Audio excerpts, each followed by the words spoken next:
बहुत ही अच्छा मार्गदर्शन मिशन ग्रेट इंडिया के सभी सदस्यों के समक्ष रखा और निश्चित ही ये अनुकरणीय पहल है। अब मैं भाई मोहित जी से रोहतक से आग्रह करूंगा कि वो भाई सोमवीर जी के बारे में 2 शब्द बताएं और इस प्रथा में आगे संभाषण को बढ़ाएं।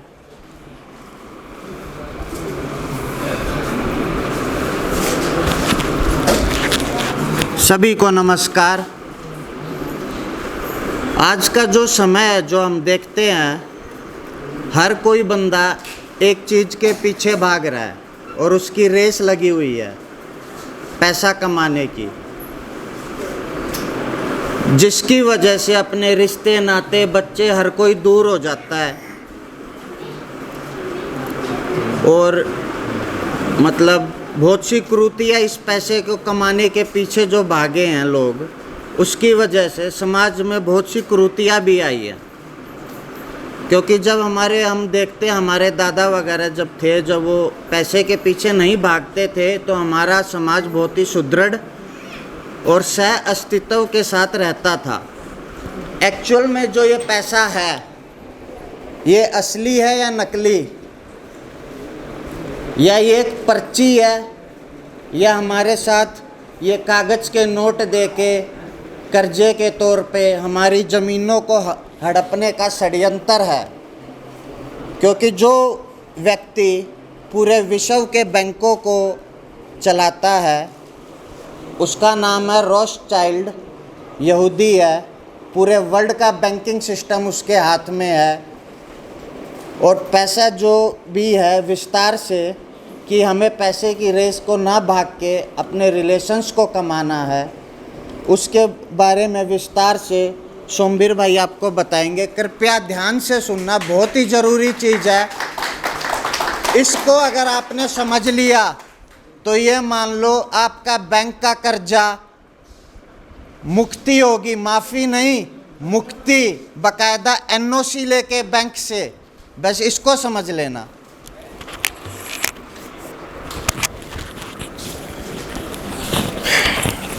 यहाँ पे बाद में आए जितने भी मेरे साथी, हमारे बुज़ुर्ग प्रकाश जी, त्रिलोचन जी और कैप्टन साहब, आपका बहुत बहुत स्वागत है। और जितने भी मेरे साथी आए हैं रामनगर से, मजालता से, रौंद मिल से, आप सभी का बहुत बहुत धन्यवाद कि आप अपना कीमती समय निकाल के यहाँ पहुँचे हैं।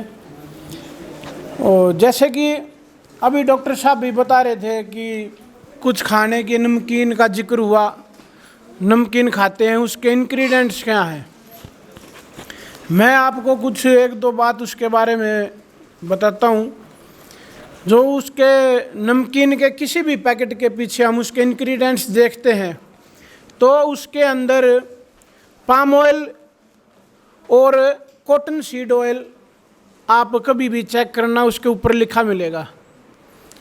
तो ये क्या है, कॉटन सीड ऑयल क्या है?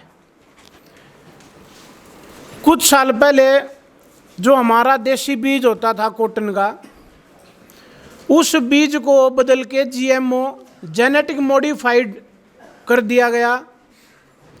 उस जो कि बीज में, किसी भी बीज में नर और मादा जो जीन होता है, उसमें से नर जीन को निकाल दिया गया। वो बीज बांझ बीज हो गया, वो लैब में तैयार होता है। अब जीएमओ सीड आ गया कॉटन का, सभी उसको उसकी बिजाई करते हैं, फिर उसकी फसल तैयार होती है और उसका तेल उस नमकीन में यूज होता है। तो जब हम बांझ बीज को खाएंगे तो हम जैसा खाएंगे हम वैसे ही हो जाएंगे। इसलिए जो 7-8 साल पहले सरकारों ने जो मेडिकलों से जो डाटा इकट्ठा किया था, नपुंसकता जो रेशो थी वो 30% से बढ़ के आज 65% हो चुकी है। इसका मतलब क्या है कि हमारा जो इंसानों का बीज है वो भी खतरे में है। ये लड़ाई जो अब एक शुरुआत हो चुकी है उसकी, ये लड़ाई नस्लों की और फसलों की लड़ाई है। हर आदमी इस बात के बारे में अभी जागरूक नहीं है और इसीलिए हमारे मिशन ग्रेट इंडिया, जनता सरकार मोर्चा और ऐसे और बहुत सारे संगठन हैं जो जगह जगह जाके लोगों को इस बारे में अवेयर कर रहे हैं, जागरूक कर रहे हैं। और बच्चे बहुत ज़्यादा इसका अब सेवन कर रहे हैं, लेती हैं माताएं बहनें भी अपना इसको कुरकुरे खिला देती हैं, कोई नमकीन दे देती हैं, बड़े अपना जब पैक शैग लगाते हैं उसके साथ नमकीन रख लेते हैं। तो ये सबसे ज़्यादा हम आज यूज़ कर रहे हैं इसको, बांझ चीज़ को। बांझ चीज़ खाएंगे तो बांझ ही बनेंगे। इसीलिए बड़े बड़े शहरों में आज IMF सेंटर खुल रहे हैं, IVF सेंटर खुल रहे हैं, जहाँ पे मशीनों के द्वारा बच्चा बनाया जाएगा। आपको पता है इसके बारे में? तो ये ऐसी ऐसी बातें हैं जो आम आदमी तक नहीं पहुंच रही हैं। रही बात फोन की, फोन कब आया? एक बहुत बड़ी प्लानिंग के तहत फोन हमारे पास पहुंचा है। टीवी भी वही है, टीवी उससे फोन से पहले आया, फिर फोन और टीवी आए, उनके बाद इनकी स्क्रीन बड़ी होने लग गई। पहले क्या थी, वो खिड़की वाला आता था, कीपैड का फ़ोन होता था, फिर अपडेट होते गए, इनकी क्वालिटी बढ़ाते गए और हमारे ऊपर इफेक्ट ज़्यादा बढ़ता गया फिर उन चीज़ों का। फिर उसके बाद एक टेस्टिंग और की गई लॉकडाउन लगा के, सभी को, इनफैक्ट बच्चों तक भी नहीं छोड़ा, फ़ोन के अंदर उनको अच्छी तरह से घुसा दिया गया, बच्चों को ऑनलाइन क्लासेस के नाम पे। आम आदमी घर में बैठ गया, छुट्टी ले गया अपने काम से, क्योंकि उसकी ज़बरदस्ती छुट्टी कर दी गई वहाँ से। उसको नेट का पूरा कुछ दिन पहले ही, 2-3 साल पहले ही जियो ने फ्री प्लान दे दिया, घुस जाओ फ़ोन के अंदर। अब जब फ्री टाइम उन्होंने जब ज़बरदस्ती फ्री कर दिया सबको, तो सबके पास कोई ऑप्शन नहीं था, फ्री डाटा था, यूट्यूब, टिकटॉक, ये वो सब गर्त में, मेटावर्स में घुसा दिया सभी को। जिसका इफेक्ट ये है, आज समाज इतना टूट चुका है। छोटा बच्चा फ़ोन लेके बैठ जाता है, माता पिता बोलते रहते हैं, अरे बेटा बेटा बेटा, कुछ नहीं सुनता, बेटा पबजी खेल रहा है अभी, है। जो एक माँ बाप का रिश्ता बेटे के साथ था, वो तार तार हो गया वहाँ पर। बाप ये समझता है नालायक औलाद हो गई, लेकिन उस षड्यंत्र को नहीं समझ पा रहे हम, जो एक बड़ी प्लानिंग के तहत हमारे ऊपर लगा दिया गया है। और अब दोबारा से आप सभी को पता होगा कि दोबारा से अब लॉकडाउन की तैयारी चल रही है। और अब लॉकडाउन लगा तो आपको पता है, आप जितने भी काम करने वाले हैं, आप सभी को पता है कि आपका काम लॉकडाउन के बाद और नोटबंदी के बाद कितना चला है, कितनी उसमें मंदी है। आप सभी भली भांति जानते हैं इस बात को। इसीलिए सभी को इन बातों के बारे में अवेयर रहना चाहिए और अपने एरिया में इस बात को भी जरूर अपने साथियों को जागरूक करना चाहिए कि हम लॉकडाउन नहीं लगने देंगे। अगर लॉकडाउन लग गया तो देश तो बर्बाद हो ही चुका, बस वो उसको ही लॉकडाउन लगा के घोषित करना बाकी है। और जैसे कि मोहित भाई आए थे, करेंसी वाली बात, दारा भाई एक बार सुन। जैसे मोहित भाई ने बताया, करेंसी के बारे में कुछ बात थी, जो एक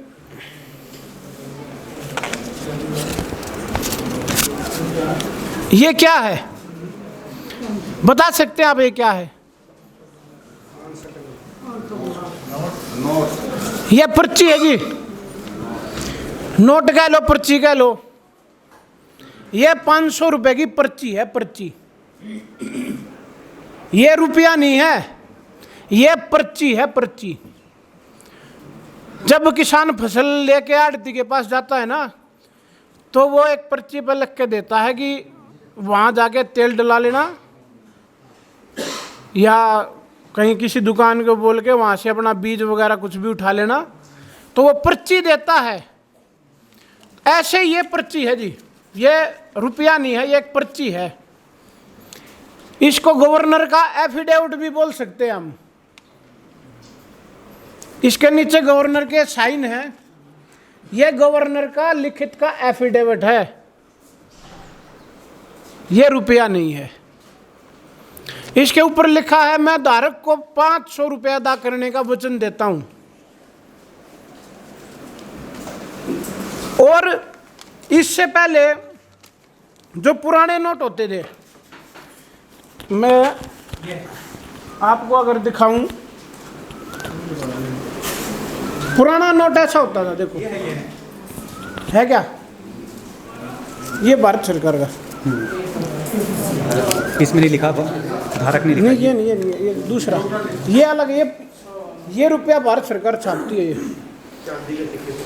ये है जी, ये 68 से पहले का नोट है, 68 से या 38 से पहले का, देखना जी। इस पे क्या लिखा होता है, अब तो लिखा है कि मैं वचन धारक को वचन देता हूं। इस पे पहले क्या लिखा होता था, on demand at office of any issue, कि धारक के मांगने के ऊपर किसी भी बैंक में ये पर्ची देने के बाद उसको उसके रुपए दे देंगे। इसका मतलब ये था, अगर हम इस पर्ची को बैंक में देते हैं तो वो हमको हमारा रुपया देगा। वो रुपया कौन सा देगा भैया, हम तो इसी को रुपया मान के बैठ गए। वो रुपया है क्या? तो हमारे साथी जिन्होंने 20 साल रुपये के ऊपर रिसर्च करी और गवर्नमेंट से दस्तावेज इकट्ठे किए, तो उसमें पता लगा कि असली रुपया है क्या। असली रुपया मैं अगर आपको बताऊं तो असली रुपया है 777 मिलीग्राम सोना।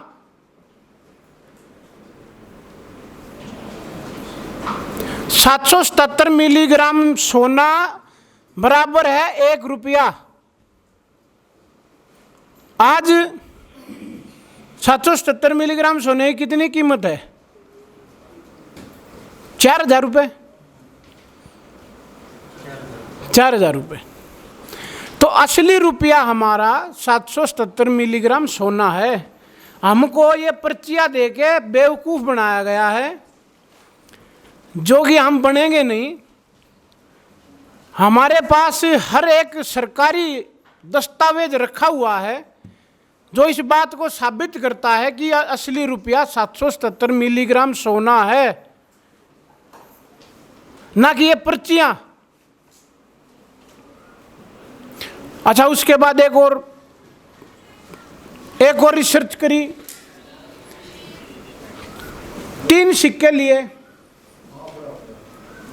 एक जो 1908 में आता था, जो प्योर चांदी का सिक्का था। एक सिक्का लिया जो 1938 में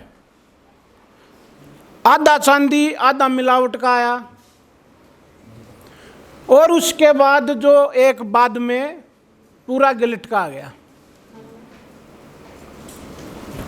उन तीनों सिक्कों को लेके हमारे साथी बैंक में जाते हैं। बैंक वाले को वो 3 रुपए दे दिए, वो तीनों सिक्के दे दिए। बैंक ने लिखा 3 रुपए जमा। एक प्योर चांदी का था, एक आधी चांदी मिलावट का था, एक पूरा गिलट का था। बैंक ने उन तीनों सिक्कों को 3 रुपए में लिया, 3 रुपए जमा लिख के पर्ची दे दी।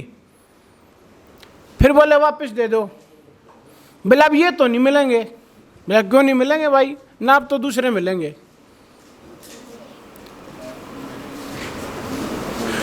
क्या उस जो एक प्योर चांदी का जो सिक्का था उसका मापक आज के पैसे के बराबर है? क्या जितनी 1 रुपए की चांदी थी, आज इन पर्चियों में उतना सामान हम ले सकते हैं? तो ये ऐसे ऐसे तोड़ तोड़ के ऐसे खेल किया गया। बार बार इनमें जो ऑन द ये जो था at the demand of any issue, जो ये सरकारी दस्तावेजों के साथ जो खिलवाड़ किया गया है, इसकी आजीवन कारावास है। अब इस बात के बारे में सभी को पता है और इस बात के लिए भी लड़ना पड़ेगा कि ये खिलवाड़ किसने किया और कब किया।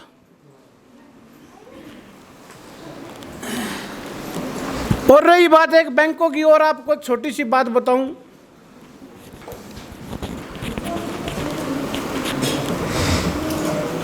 जब जैसे मान लीजिए मैंने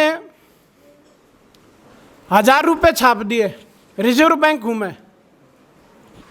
मैंने 1000 रुपये छाप दिए, मैंने बैंकों को दे दिया। बैंक ने क्या किया, आम आदमी को ब्याज पे वो रुपए दे दिए। तो 1 महीने में 10% के अकॉर्डिंग 1000 रुपये के 1010 रुपये आ गए। अब 1 महीने के बाद जब वो 1010 रुपये आ गए तो बैंक जो वो ब्याज आया था उसको अपने पास नहीं रखेगा, उसको भी दोबारा से ब्याज पे दे देगा। ब्याज पे देने के बाद अगर ऐसे ये चलता रहे तो पता लगा 1 साल में जो 1000 रुपये छापे थे वो 1000 से बढ़ के हिसाब में 1500 रुपये हो गए। 1500 रुपये हो गए और ये आज से नहीं पता नहीं कितने सालों से चल रहा है। तो आज भारत की स्थिति ये हो चुकी है कि 1000 रुपये तो असली है और जो 10,000 का जो आंकड़ा उन्होंने ब्याज लगा लगा के तैयार कर दिया, वो जो 9,000 रुपये हैं वो है ही नहीं, क्योंकि 1000 रुपये छापे थे बस। अगर सभी को इकट्ठा करके भी हम उनको बैंक को देंगे तो भी 9,000 रुपये कर्ज के रह ही जाते हैं, वो दे ही नहीं सकते। हम कहाँ से देंगे?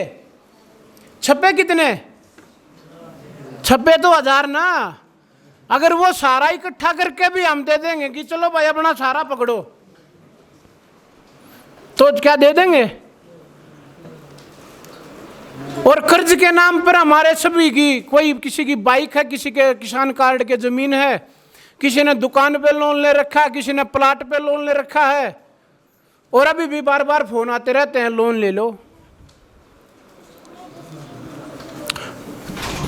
तो ये मान के चलिए कि 90% ब्याज हम भर ही नहीं सकते जी। इसलिए सबको इकट्ठा होना पड़ेगा, नहीं तो हमारे सभी संसाधनों पे कब्जा कर लिया जाएगा, कुड़की कर दी जाएगी। क्योंकि भर तो हम सकते नहीं, छपे तो 1000 नोट हैं, हिसाब में हो रहे 10,000, तो 9,000 रुपये तो हवा के हैं जी, जो है ही नहीं। अब कल को सरकार कर देगी हमारे सारे पैसे भर दो जितना हिसाब हो रहा है, तो अगर भरने लग जाए क्या भर सकते हैं? तो इसके लिए इकट्ठा होना पड़ेगा, लड़ाई लड़नी ही पड़ेगी, और कोई रास्ता ही नहीं बचा हमारे पास। लोगों को डुबा दिया गया इसमें, फोन में कि लगे रहो, इन बातों की तरफ ध्यान ही मत दो, और ध्यान दे भी नहीं रहे। तो सभी को इन बातों को जानना अति आवश्यक है। और मैं बात करूं हमारे मिशन ग्रेट इंडिया की, जो ये चीज है, आप जब पढ़ोगे इसकी गहराई का आपको तब पता चलेगा। क्योंकि भारत को दोबारा से सोने की चिड़िया अगर बनाना है तो इसको लाना ही पड़ेगा, और ये आएगा भी। अगर कोई ना भी चाहे तो भी ये आएगा, जबरदस्ती आएगा, क्योंकि इसके बिना उद्धार है ही नहीं हमारा। आप जब इसको पढ़ेंगे तो आपको इसकी बातों की गहराई का पता लगेगा कि इसमें कितनी गंभीर बातें लिखी हुई हैं। और मैं मेरे सभी बुजुर्ग और साथियों से आग्रह यही करूंगा कि मैं मानता हूं कि आप सभी बीजेपी को बड़ा चाहते हैं, क्योंकि यहाँ जो एरिया है ये सेंसिटिव एरिया है। यहाँ हिंदू मुस्लिम का जहर काफ़ी सालों से घोला जा चुका है और वो चल भी रहा है, क्योंकि ये राजनीति के द्वारा ही होता है सब कुछ। तो आप, और मैं ये भी नहीं कह रहा कि आप कांग्रेस को मानिए या आम आदमी को मानिए, क्योंकि ये सभी एक थाली में खाते हैं, हमको पागल बनाते हैं।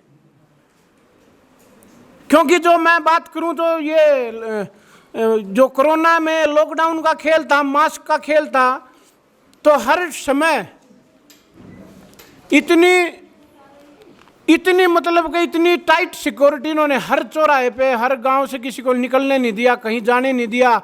वैक्सीन का सर्टिफिकेट नहीं होगा तो कहीं घुसने भी नहीं दिया जाएगा। ऐसी हमारे ऊपर इतनी बंदिशें लगा दी। और वही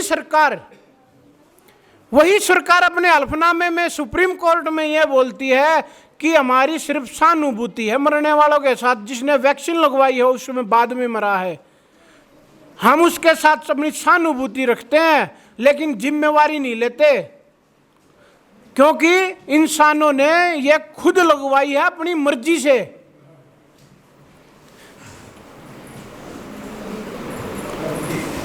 अगर मर्जी से लगवाई है तो फिर तुमने क्यों नहीं वो किया कि कहीं भी घूमो, कैसे भी आपकी मर्जी है, क्यों हमारे ऊपर इतनी बंदिशें लगाई? गवर्नमेंट जॉब वाले की सैलरी बंद हो जाएगी, पेंशन नहीं मिलेगी, बैंक में नहीं, बस में नहीं, रेल में नहीं, जहाज में नहीं, कहीं भी नहीं, तो इससे आगे जबरदस्ती और क्या है? और बाद में अपनी सफाई दे के एकदम से पल्ला झाड़ गया कि भाई सभी ने अपनी मर्जी से लगवाई है। और आज के समय में एक नशा हो चला हुआ, बहुत नशा, आपको भी पता होगा, यहाँ भी घुस गया होगा नशा पूरा। नशा इतना क्यों बढ़ गया, बता सकते हैं क्यों बढ़ गया? बताइए। बेरोजगारी के कारण। बहुत बढ़िया जी, आपने बहुत अच्छी बात है। बेरोजगारी के कारण नशा इतना आ गया। नए जवान बच्चे हैं, उनके पास कोई काम नहीं, कोई धंधा नहीं, उनको पता नहीं हम करें तो क्या करें। काम धंधे वाला उधर रो रहा है, हमारे पास काम नहीं है, नौकरियां हैं नहीं। नए बच्चे आर्मी की तैयारी करते थे, उनको अग्निवीर बना के 4 साल के लिए रख दिया। बच्चों का भविष्य पता नहीं, और फोन में घुस के वल्गैरिटी देखते हैं। फिल्में ऐसी आ रही हैं, जो एक्टर होता है वो कहीं तो दारू पी के एक्टर बना के रखा है उसको, हैं? क्योंकि जैसा हम देखेंगे वैसा ही दिमाग में चलेगा ना, जैसी दृष्टि वैसी सृष्टि। तो जैसा हमको वो दिखा रहे हैं, हम वो देख रहे हैं, हम अपनी मर्जी से भी नहीं देख रहे हैं। देखो ऐसी बात है, क्योंकि जो दुनिया को कंट्रोल करता है उन्हीं का है। आज मीडिया उन्हीं का है, जो ये गवर्नमेंट है ये भी उन्हीं की है, और जो फिल्म इंडस्ट्री है वो भी उन्हीं की है, ये फोन भी उन्हीं का है। हर चीज उन्हीं से मैनेज हो रही है। हमारा कंट्रोल तो है ही नहीं हमारे ऊपर। आदमी नौकरी लेके कहीं बिजी रहता था, मेरे को जाना है, ड्यूटी जाना है, मेरे को काम पे जाना है, ये जाना है, कुछ उसके पास है ही नहीं। पूरे दिन खाली बैठ के उसको फिर एक दो ऐसा दोस्त मिल जाता कि चल आज एक कस लगा ले, हैं? एक बार उसने शुरू किया, फिर वो सोचेगा चल एक दिन और, कल और, तीसरे दिन और, 5 दिन होते ही फिर वो कहेगा अरे हाँ भाई कहाँ है तू। हमारा समाज किस दिशा में जा रहा, हमारे को बड़ी सोचने की जरूरत है। अगर पड़ोसी का बच्चा नशा कर रहा है तो मेरा बच्चा नशे से ज्यादा दिन दूर नहीं रह सकता। कहीं हम ये सोच के बैठते हैं कि अरे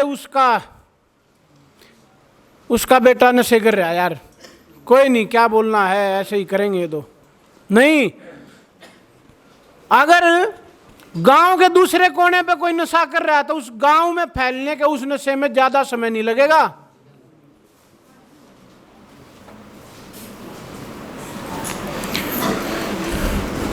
इसलिए हमको अपने बच्चों को बचाने की लड़ाई लड़नी पड़ेगी। इसके सिवा कोई दूसरा विकल्प है भी नहीं, एक ही रास्ता है। सबको अपने अपनी जगह पे खड़े होकर आवाज उठानी पड़ेगी। हाँ, डर का इतना बिजनेस फैलाया गया है कि सभी डरते हैं बोलने से। कहीं सरकार ये कर दे, कहीं सरकार ऐसा कर दे। अगर अकेले अकेले अपनी अपनी जगह पे अगर एक आदमी बोलेगा उसके साथ तो वो जरूर ऐसा कर सकते हैं, लेकिन अगर हम संगठन में बन के संगठित होके अगर सभी एक साथ आवाज उठाएंगे तो हमारा वो एक बाल भी बाका नहीं कर सकते। इसलिए सभी को मैं ये समझता हूं कि जब आप इस डॉक्यूमेंट को पढ़ेंगे, इसकी गंभीरता को समझते हुए सबसे ज़्यादा काम इस पे, क्योंकि समय की मांग यही है कि इसके ऊपर काम किया जाए।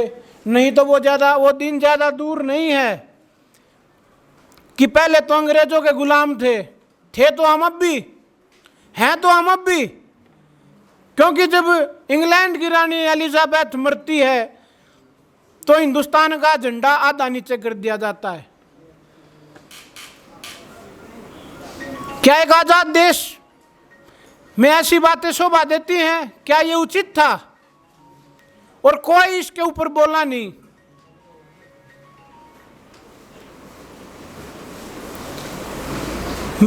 मेरे साथ के आए हुए जितने भी थे, आप भी मेरी बातों का बुरा ना मानना। मैं समझता हूँ आप बीजेपी के ज़्यादा करीब होंगे, मैं जानता हूँ, क्योंकि यहाँ हिंदू मुस्लिम के कारण है बीजेपी में।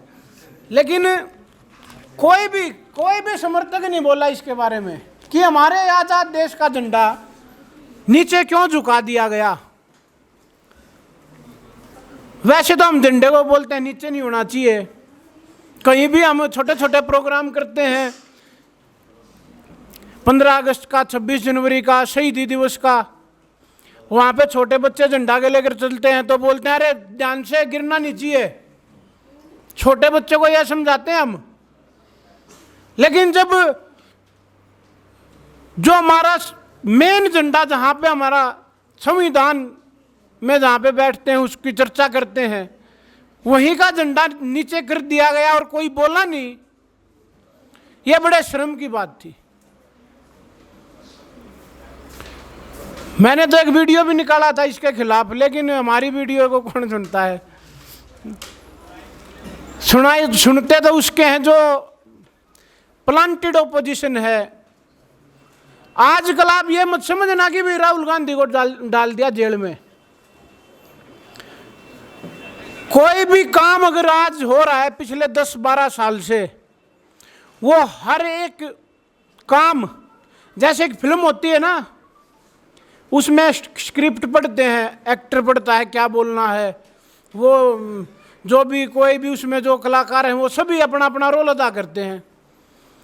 तो जो भी ओपोजिशन है या कोई भी पॉलिटिकल पार्टी है, वो सभी अपनी अपनी स्क्रिप्ट पढ़ रहे हैं। अब केजरीवाल को क्या बोलना है मोदी के खिलाफ, राहुल गांधी को क्या बोलना है, बीजेपी ने उनके खिलाफ क्या काम करना है, बॉलीवुड के एक्टर को क्या बोलना है। बड़े बड़े जो बॉलीवुड के एक्टर, उनका भी तो रोल है ना देश को बर्बाद करने में। ये सभी अपनी अपनी स्क्रिप्ट पढ़ रहे हैं अब। और कुछ ही दिन बिल्कुल हम दहलीज पे खड़े हैं। अब इसलिए ये जाग